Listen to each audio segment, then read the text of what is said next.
राधे राधे, नमस्कार, जोहार, जय झारखंड। दोस्तों अभी आज हम लोग देखने वाले हैं ये जो है संघीय न्यायपालिका एसएसटी सब्जेक्ट है और इसमें हम लोग देखने वाले हैं संघीय न्यायपालिका। ठीक है, तो संघीय न्यायपालिका को हम लोग देखने वाले हैं और इसमें बहुत सारी कुछ इसमें नई सिलेबस के अनुसार से हम लोग इसको देखने वाले हैं और इसमें जो कुछ आने वाले एग्जाम में वो यहाँ से आपका थ्योरी क्लास से क्लियर हो जाएगा। ठीक है, तो चलिए सबसे पहले देखते हैं कि सर्वोच्च न्यायालय होता है वो क्या होता है। तो सर्वोच्च न्यायालय से संबंधित प्रावधान क्या है, तो ये बता रहे संविधान के 5वें भाग के अध्याय 4 में अनुच्छेद 124 से 147 तक वर्णित है। ठीक है, क्या वर्णित है? सर्वोच्च न्यायालय के प्रावधान। ठीक है, ये वर्णित है आपका। और इस अनुच्छेद में सर्वोच्च न्यायालय के गठन, स्वतंत्रता, न्याय क्षेत्र, शक्तियाँ, प्रक्रिया आदि का उल्लेख किया गया है। क्या क्या उल्लेख किया गया है? तो इस अनुच्छेद में सर्वोच्च न्यायालय का जो होता है गठन, स्वतंत्रता, न्याय क्षेत्र, शक्तियाँ और प्रक्रिया, इतने चीज़ का उल्लेख किया गया है। ठीक है, फिर आगे चलते हैं। तो यहाँ पे आगे हम लोग देखेंगे कि दिया क्या है। तो यहाँ पे है कि यह 135 के भारत शासन अधिनियम द्वारा स्थापित संघीय न्यायालय का ही प्रतिरूप है। ये जो प्रतिरूप है 135 के किसका प्रतिरूप है? तो भारत शासन अधिनियम के द्वारा स्थापित किया गया है। क्या? संघीय न्यायालय का प्रतिरूप। ठीक है, अगला देखते हैं। आगे यहाँ दिया है उच्चतम न्यायालय आवश्यकता पड़ने पर राष्ट्रपति को सलाह देता है। किसको सलाह देता है? राष्ट्रपति को। कौन सलाह देता है? उच्चतम न्यायालय राष्ट्रपति को सलाह देता है। कब? जब आवश्यकता पड़ती है तब। ये आपका कितना? अनुच्छेद 143 में वर्णित है। आगे हम लोग देखेंगे तो आगे है कि भारत के मूल संविधान में अनुच्छेद 124 का 1 के अनुसार भारत का एक सर्वोच्च न्यायालय होगा और इसके मुख्य न्यायाधीश जो हैं, मुख्य न्यायाधीश के अतिरिक्त 7 अन्य न्यायाधीश भी होंगे। अनुच्छेद भारत का जो संविधान है, मूल संविधान, उसके 124(1) के अनुसार से बता रहा है कि भारत का सर्वोच्च न्यायालय होगा। क्या होगा? एक सर्वोच्च न्यायालय होगा और उसमें एक मुख्य न्यायाधीश होगा और इसके अतिरिक्त 7 अन्य न्यायाधीश भी होगा। ठीक है, आगे देखिए क्या बता रहा है। तो आगे यहाँ पर बताया है कि मुख्य न्यायाधीश को लेकर मूल संविधान है उसमें न्यायाधीशों की संख्या टोटल 8। पहले कितना है? जैसे एक हो गया आपका मुख्य न्यायाधीश को लेकर मूल संविधान में न्यायाधीशों की संख्या कितनी है? 8 है।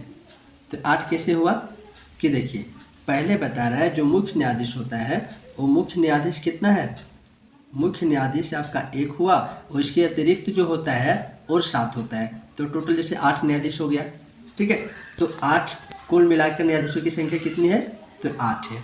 ठीक है, और बताइए जैसे संसद द्वारा समय समय पर बढ़ाता गया, वर्तमान में सर्वोच्च न्यायाधीश में जो है अभी वर्तमान में कितना न्यायाधीश है? तो 45 है। 45 न्यायाधीश हो गए। मुख्य न्यायाधीश सहित जो है टोटल कुल मिलाकर 45 न्यायाधीश है। अगर क्वेश्चन में ऐसा आता है कि वर्तमान में सर्वोच्च न्यायालय में न्यायाधीशों की संख्या कितनी है? तो 45 है, यानी कि 45। ठीक, चलिए आगे हम लोग चलते हैं। नेक्स्ट में न्यायाधीशों की युक्ति की प्रक्रिया को पढ़ेंगे।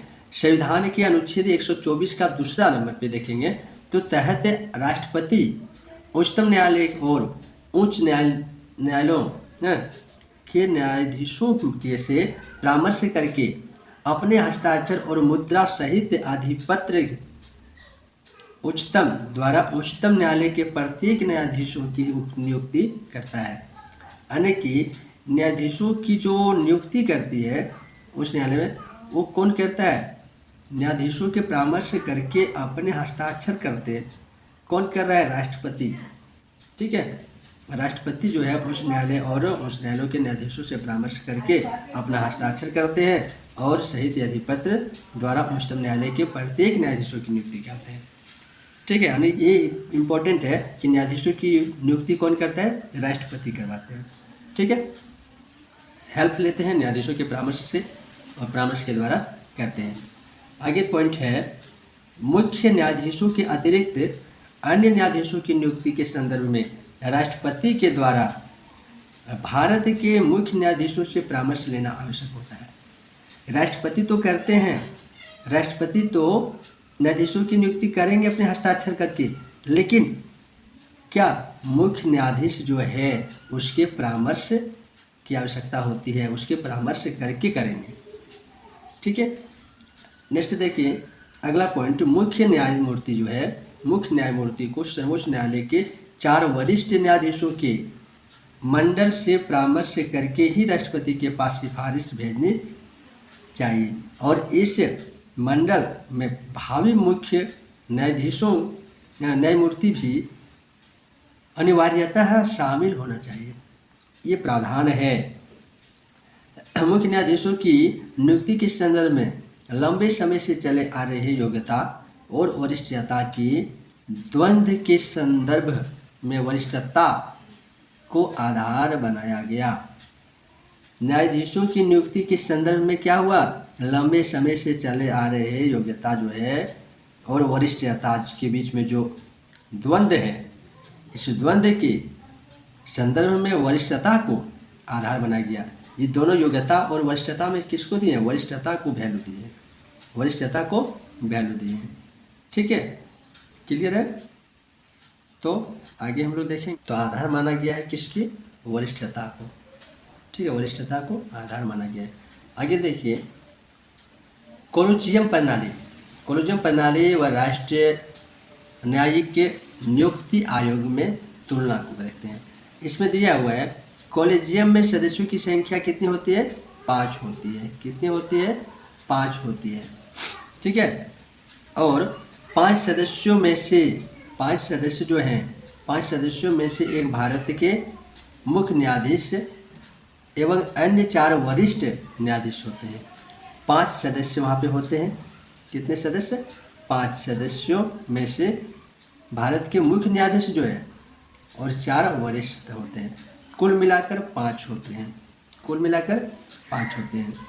ठीक है, अगला को देखिए क्या दिया है कि न्यायाधीशों की नियुक्ति के लिए इस मंडल की आम सहमति होनी चाहिए। जब भी न्यायाधीशों की नियुक्ति होती है तो उसके लिए क्या है कि मंडल की सहमति होना चाहिए। कॉलेजियम के 2 न्यायाधीश किसी न्यायाधीश के निर्णय के विरुद्ध हैं, तो राष्ट्रपति के समक्ष नियुक्ति की सलाह नहीं दी जाएगी। यहाँ पे राष्ट्रपति के समक्ष नियुक्ति की सलाह नहीं दी जाएगी। कॉलेजियम के निर्णय में उच्च न्यायालय के मुख्य न्यायाधीश का निर्णय सदैव शामिल होता है, सदैव शामिल होना चाहिए। ठीक है, न्यायिक नियुक्ति आयोग में सदस्यों की संख्या कितनी है? 6 करने का प्रावधान था। ठीक है, चलिए यहाँ तक हम लोगों ने जानकारी किया। आशा है कि यदि इसके बीच में कोई क्वेश्चन आवे तो आराम से आप यहाँ से ऑटोमेटिक आंसर दे पाएंगे और अच्छा से आपका नंबर निकले, यही आशा के साथ नेक्स्ट वीडियो में हम आपको बताएंगे। तब तक के लिए चैनल को सब्सक्राइब कर लेंगे। इससे क्या होगा कि आपका कोई भी वीडियो जैसे डालेगा तो नोटिफिकेशन आप तक पहुंचेगा और इसमें आप आराम से पढ़ाई करने में आपको ये हेल्पफुल होगा इस चैनल।